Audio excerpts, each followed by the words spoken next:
Hey guys, welcome back to my channel. If you're new here, my name is Taylor and I teach 3rd grade in Central California. Today's video is mostly going to be for parents and caretakers, and it's just going to be tips and tricks and advice on how to help your kiddo learning at home. I'm going to be going over some basics, but also giving you a lot of websites and ideas, things to do, and everything will be in the description down below, especially the websites. So first, schedules and routines are how teachers survive. They are crucial.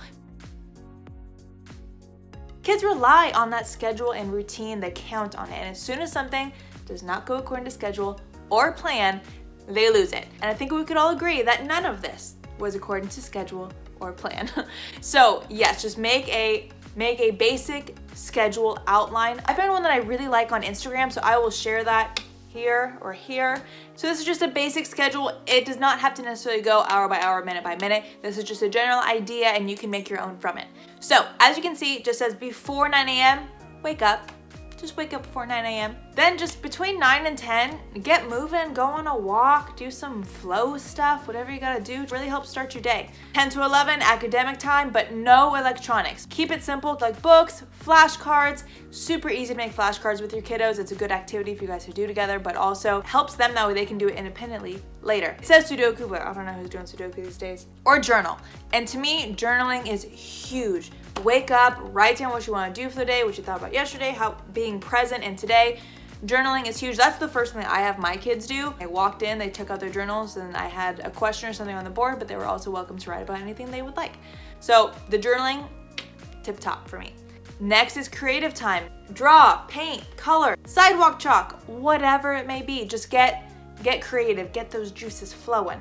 Art Hub on YouTube, if you haven't checked it out, check it out. Your kids will thank you. My kiddos always loved it. You'll see a bajillion things that you can draw, and I'm a terrible artist, but my kids still think I'm amazing. So anyone can really do it, trust me. But with that could also be cooking, baking, anything like that. And then lunch. If you're not sure about your children's school schedule, I would go online, go to their website and check. I'm sure they'll have a basic outline of what their schedule was like. Even just to make sure like recess and lunch times are about the same. After that, going into chore time, basically just cleaning up from lunch. That's your time that they need to clean their bedroom, wipe down the counters. And in this case, you guys can take that time to wipe down doorknobs and anything like that. Really focus on the sanitizing of everything. 1 to 2 o'clock, quiet time. Depending on your kiddo's age, you can take this time for a nap time. It can be silent reading time, writing time, just read a book. If your kids aren't reading yet, I have a lot of really good reading websites that I'm gonna be talking about a little bit later. Puzzles even, just as long as they are quiet. And this is for them, but this is also for you, my dear. After that, about 2:30 to 4, it is academic time again, but this time you may use electronics. So this is when all those websites I'm gonna give you in the future come into play. Then it says 4 to 5, get some movement in again, go outside, get some fresh air, go on a bike ride, a walk, go to the park, a couple websites for some PE in there too. 5 to 6 o'clock, dinner, just whenever you guys have your usual dinner time. And after that is free time, they can watch TV, tablet, whatever. And about 8 or 9, bedtime. Again, that also depends on your schedule. But now's the time that if for whatever reason you're not strict on a sleeping schedule, get on one, because that's gonna be really beneficial for you and your kid. I don't feel like I need to tell you that. I feel like you're a parent, you already know that. So yeah, so that is just the basic outline of the schedule. Use that as you will. I also there's lots of schedules just on Instagram. If you type in like school schedules or homeschool schedules, schedule even, you'll find plenty, but here's just a basic one that you can plug in and do things how you wish. But whatever you do, keep it consistent. So they know as soon as they wake up, they know exactly what to expect from their day and that you expect that of them. Keeping that high expectation. As soon as they start trying to do something else, cut it. They're going to push your buttons. They're going to see what they can get away with. And it's super important that you keep those boundaries tight. And they might throw a fit in the beginning. Trust me, they do it for us too. But we don't budge and they get used to it. So put your foot down, stick to it, they'll adjust. Make sure they're getting ready. Don't let them sit in pajamas all day. I know it's super comfy. I want to sit in pajamas all day. Getting up, getting ready really gets that brain going into work mode, and that really works for the kids as well. So really just try and keep it as close to their usual day as possible. So with snack time, if it were me, I would not just say, raid the pantry, kiddo, you got 30 minutes. Because they're going to eat everything under the sun and they're not used to that at school. You might give them one little snack, or they have healthy snacks at school. So try to keep it the same way. Like I've seen lots of parents on like YouTube or Instagram getting a little basket and just having their snacks for the day in there. So they get to see these are all your snacks for the day, and you can pick them out at whatever snack time it is, but there's nothing else, you know? So they have their options, and of course there might be one or two little sweet things in there, but they're not just going full force towards the pantry coming out with Cheetos, Hot Takis, M&Ms, all that. Even the night before or that morning, have them pick out 5 snacks and then you approve them and make sure that some of them are at least healthy, please. And that way they know they're not just going in, grab whenever they want. These are their options. But yeah, so also scheduling and making a routine for snack time.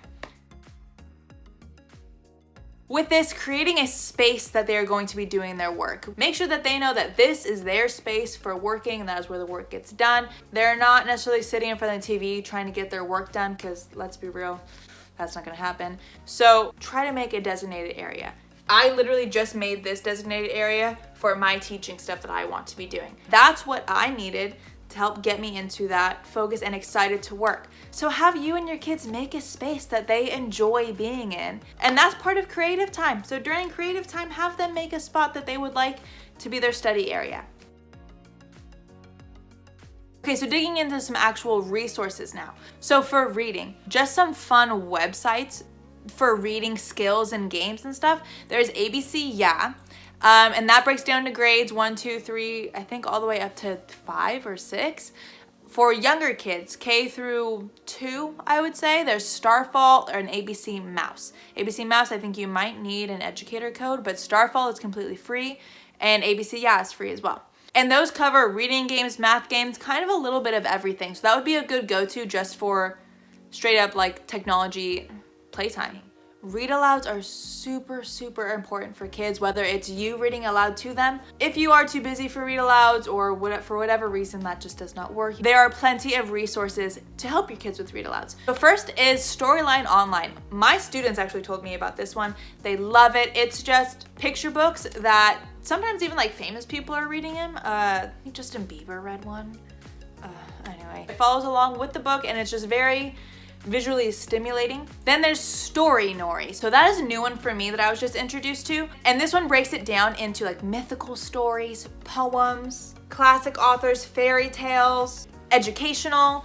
Some show the pictures with the words, some just show the cover photo, but it has the story all typed out so your kid can read with it. If you don't have access to the internet, these websites, a lot of my students don't, but if you have a TV, mute it, subtitles, they're reading. And this is super good even if they have just a movie that they've seen over and over and over, because they will be watching the subtitles and it'll help connect them to the words that they're hearing, the words that they're reading. All right, so for the little more educational reading websites, we have ReadWorks. So ReadWorks is what a lot of teachers use, especially for article of the day. And they have a very specific routine and procedure that they follow for their article of the day. Let me actually show that to you. Step 1 is set the purpose for the routine, basically telling them how it's going to increase their vocabulary and improve their reading stamina. Step 2 is read the article out loud to your students twice. Step 3, the book of knowledge. So basically have somewhere where the student writes 2 or 3 sentences about what they learned about the article. They even have a template on there if you want to print one out. And then talk about it. Kids need to be able to express and vocalize what it is that they learn. In fact, that actually helps to do before they start writing. But yeah, so there's their 4 steps that they do, and that's for every single article, every day. Those are the 4 steps, that's the routine. And I'm sure after just the first week of you doing that, the kids will understand what they're expected to do and they'll be able to do it on their own. You'll just say, hey, here's your article for the day, go for it. And yeah, and that's how most of your days should go. The first couple weeks will definitely be hammering out every single thing, making sure they're on top of it, not trying to weasel out at everything. But then after that, it's pretty smooth sailing. So the next website that's heavily focused on reading, but mostly nonfiction and heavily focused on science, is National Geographic Young Explorers. So this website is going to be all about just different animals, National Geographic, but it's going to give them the option of reading aloud to them, which is going to be huge, because I have some of my 3rd graders, their reading skills aren't that strong, and especially with these types of scientific, more academic language, it is very difficult for them to read. So being able to have that read aloud option is very helpful for them. But they'll be able to learn about these really cool animals. So as far as nonfiction goes, kids love National Geographic. So realistically, we should be reading out loud to our kids at least 10-15 minutes a day. And it doesn't matter what age. I teach 3rd grade and I still do read alouds to my kids But even then I up it. Now there's some really good 4th grade or 5th grade picture books that I'll read to my 3rd graders, or I will read aloud a 4th grade chapter book, and we read like a chapter or 2 a day. Meanwhile, we're talking about the whole thing, so it's also working on their comprehension skills and building that vocabulary since it is above their grade level. So read alouds can be above their grade level and should be, to really expand the vocabulary. So those are my resources for reading. Now let's move on to math. So for math, one really cool website is Splash Learn. So again, with Splash Learn, you can sign up for free. You're gonna have all sorts of math games. You're gonna put them on a path. So they'll be able to go through all sorts of steps: addition, then they'll go to subtraction, multiplication, division. But this is what is really helpful for our kids because it is so individualized. It does work around their learning needs and where they're at in math. And I'm not sure if they have this for the parent one, but for the teachers, it'll actually give us feedback on where our kids are at and what they're struggling with. So that way we know whenever we pull them for a small group on one-on-one time, what it is that they need help on, and so we can tackle that with them. I'm not sure if the parents get that, but it'd be really cool if you did. And the next one is Math Playground. So Math Playground is also a website where there's tons of games in it, but you or your kid gets to pick what grade level you're at, what type of game, what you want to focus on. I've tried some of them. I actually assigned one to my Google Classroom today, even though my kids don't get on it anymore because it's been a week and they don't care anymore. But yeah, these are mostly just fun games for them to do. And that way, if they want to challenge themselves, they can pick something a little harder. If they want to stick with what they know and just refine it, they totally can. So yeah, but everything seems to be pretty fun and engaging on here. So definitely just a fun website for them to practice their math. With math, I also really love just YouTube videos. Jack Hartman is wonderful. I also just like multiplication videos, multiples of 2, multiples of 3. Again, I go to Jack Hartman. Every day in my class, after we're done with our journaling, we would go into math and we would start it off with a Jack Hartman multiplication video. He also has ones where you're just skip counting or counting to 120. You're doing little exercises while you're doing it. So he's one that I highly recommend. What else? Khan Academy. If you have not been on Khan Academy, parents, that's your ticket right there, because I know this Common Core math can be tricky, but just Khan Academy, it's free and it'll walk them through whatever math strategy they need to work on. I've been thinking about making some of those videos too, but not sure, going back and forth on it. Because if it'll help you guys, then I definitely want to do it, but if it's gonna be a waste of time because you don't really care if there's other ones out there, then I'm not gonna waste my time. Yeah, comment down below, let me know if you want me to make some of those Common Core math strategy little video things. Guys, I just left the room and came back and I really love my little area. It makes me happy. Anywho, so PE. PE is going to be like your saving grace. Do not skip it. Trust me, you will regret it later. But what I do in class is I kind of split it up. Yes, every once in a while we'll be able to go outside and do a full PE thing, but most of the time I split it up to just little pieces of our day. I do that with Go Noodle. Definitely check it out, so I'll pull it up actually. Okay, so Go Noodle has tons of different ways that kids can exercise. They have straight up workouts. They also have guided dance videos like Kids Bop and stuff like that. They have call and repeat, so the kids are moving and shouting out, getting that all out of their system during this time. And they also have breathing, stretching, ones that calm them down. So for me, during my math time, I actually do one guided dance or workout one, depending on how energized they are. When they are full of energy, I'll do a straight up workout one. So they're doing jump squats and stuff like that. Yeah, so I'll do a big movement type one, and then I'll follow with a breathing. So it kind of recalms them, centers them, so that way we could go into workshop or reading. So I definitely use it as my transition, but I also use it for whenever something is kind of taking a little bit too much out of them. It's like energy and focus wise. They're starting to kind of like lose it a little bit, and then I'll be like, hey, after we're done with this, we can do a Go Noodle. Then it's like, whew, okay, and they finish that up and they're all stoked, and then we wrap up and do a Go Noodle. So definitely use it as kind of like a reward system as well, because they are super fun. I'll get up and do it with the kids sometimes. Next is Cosmic Kids Yoga. So this one is new to me, but it is super cool. So I watched some of the videos. They're very interactive. Kids love them. I see a lot of parents using them during this time, and it seems like a great one. Definitely when I'm back in the classroom, I want to start including this one in as well. But yeah, if you have not checked out Cosmic Kids Yoga, definitely go check it out. It'll be in the link in the description down below. Last is science. So while me and my kids were watching some YouTube videos, these science ad video things for kids kept popping up. And you might have seen it. The one where it's like they pour something and all the foam goes everywhere. And they're in this room, and it kind of reminds you of like a Disney Channel type set, but it's all focused on science. So my kids have always asked me, Miss Blair, click it, click it, click it. They actually reached out to me, so I've been checking out their stuff, and their websites are awesome. So this next website is Generation Genius, and they cover all the science standards for every state. But what I love about this website is that it provides all the resources you need, like straight up.